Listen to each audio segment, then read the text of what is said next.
Bonjour à toutes et à tous, ici Franck, 16e épisode du RPG Day 2017, épisode important, on a déjà fait 15, et après celui-ci, il en restera 15, donc on est au milieu de l'histoire. Et pour ce point d'orgue, cette clé de voûte de la découverte de ma pratique du jeu de rôle et de la vôtre, la question qui est importante, c'est quel système de jeu vous appréciez utiliser tel quel. By the book. Encore de l'anglais. Tous. Aucun. J'en ai parlé déjà avant ça. Je suis MJ feignant.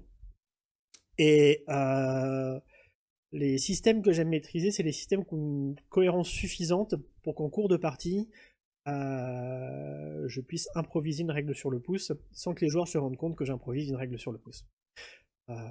J'essaie de me rappeler les règles que j'improvise pour pouvoir les réutiliser la fois d'après.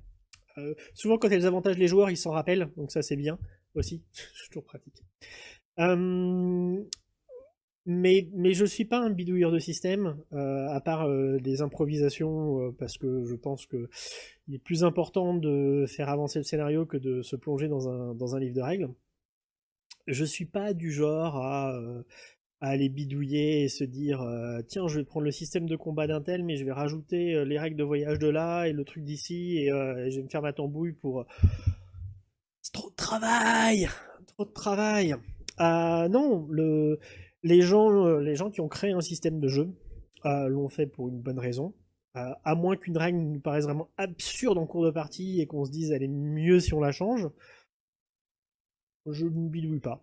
Voilà, je ne bidouille pas, je sais que j'en ai déjà parlé, je fais partie pour qui System Matters.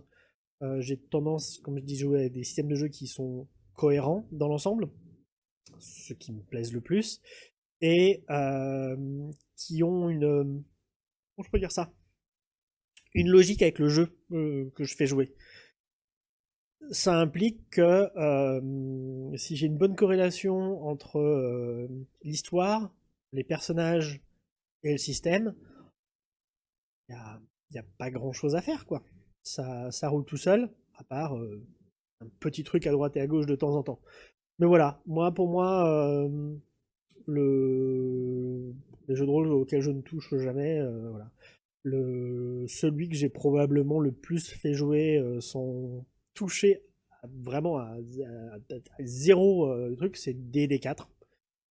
Parce qu'il est clair, qu'il est carré, qu'il marche tout seul et qu'il y a rien à bidouiller. Euh, DD5, presque, sauf que mes joueurs se rappelaient jamais de l'inspiration, que je me rappelais jamais si l'outil rajoutait un bonus ou s'il fallait être proficient. Ou, voilà, il y a des tonnes de petits détails qu'on oubliait, mais à part ça, on y a joué globalement comme il est écrit. Ouais, voilà, c'est comme ça.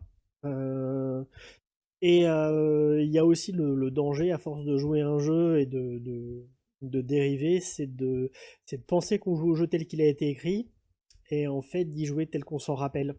C'est comme ça, par exemple, que beaucoup de gens jouent au Monopoly en pensant connaître les règles, mais en utilisant des règles qui n'existent pas à la base.